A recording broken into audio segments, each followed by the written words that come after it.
Nagpost sa Instagram si Lolit Solis tungkol sa ano ang masasabi niya sa bali-balitang hiwalay na sina Catherine Bernardo at Daniel Padilla. Ito ang kanyang post sa Instagram. Salve, palagay mo ba, magiging sila Catherine Bernardo at Daniel Padilla pa rin ulit?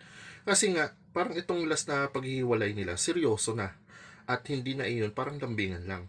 Mukha pang iba na rin ang pat na gustong tahakin ni Catherine dahil iba na mga photos niya na lumalabas.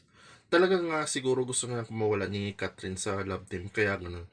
Pero kung ako tatanungin mo, Salvi at Gorgie, pareho naman kaya nila ang tumayong mag-isa. Pwede sila itambal sa iba at maging matagumpay.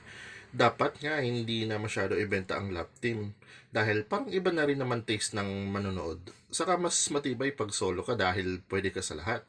By now, mukhang ganun na ang takbo ng karir nila. Kaya naman, wish na mga fans nila na maging matagumpay pa rin sila.